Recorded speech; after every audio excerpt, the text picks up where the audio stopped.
California law says cities have to build more housing or face consequences. But one North County city is planning to push back in order to get local control over their land use. KPBS North County reporter Tania Thorne is here now to tell us more. Tania, what city and what's going on? Well, John, Encinitas is the city that we're talking about here, and they recently passed a development that they really didn't want to approve, and it was opposed by the council and the community. And they did that because it was either approve this project or face the consequences. On both ends of Quail Gardens Drive in Encinitas, you will find construction crews, jackhammers, and bobcats busy at work.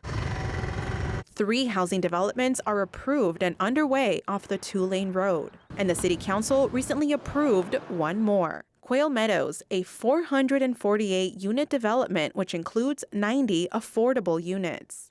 But they didn't want to approve it. Here's Encinitas Mayor Bruce Ehlers.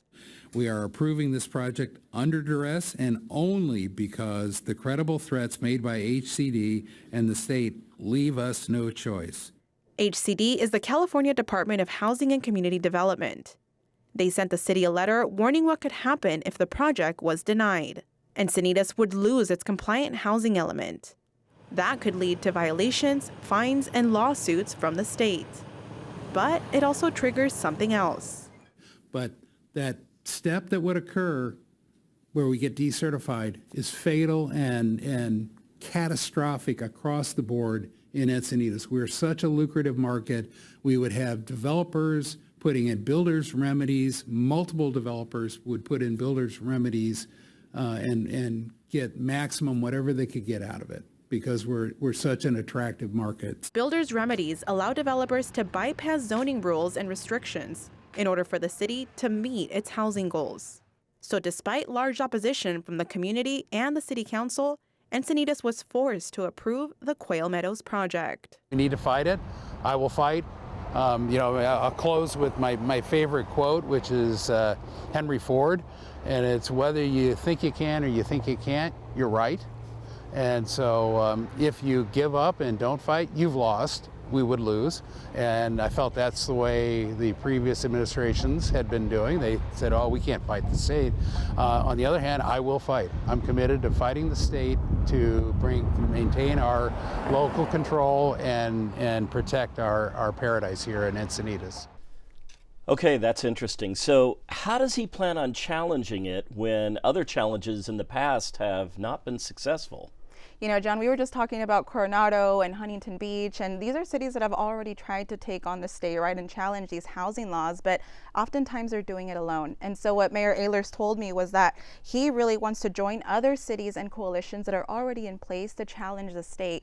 And so he did tell me that a lot of Northern California cities are already doing this, and he wants to get San Diego cities to join them and challenge the state on these housing laws because, like we saw with this project, I mean, it was one that the community and the council was very much against. And so he mentioned to me that there's already a lot of nearby local San Diego cities that want to join this challenge and join him and the Northern California cities to challenge the state on these housing laws. And he also told me that he wants the community to speak to their elected officials, right? If they are not happy with these developments and these state mandated housing laws, he wants them to let their elected officials know, and hopefully they will be advocating for them. Speaking of projects, what about the one you were talking about in there, the Quail Meadows project? Yeah, so that is a project that council approved, but builders still don't have the green light to go ahead and build. This now moves on to the Coastal Commission, and we know that can be a lengthy process.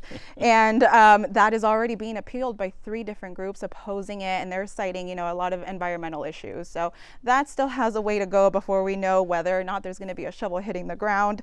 But here, I mean, this project, I think, is what really motivated Encinitas to challenge the state because it was one that was largely opposed by the community and by the majority of the council. So I think this project did it, and we will be seeing Encinitas possibly riling up San Diego cities to join other Northern California cities and other cities to challenge the state. So we could be seeing a change here. Yeah, interesting. Being a member of the North County Bureau, I know you'll keep your eye on it. I definitely will. Thanks, Tania. Thanks.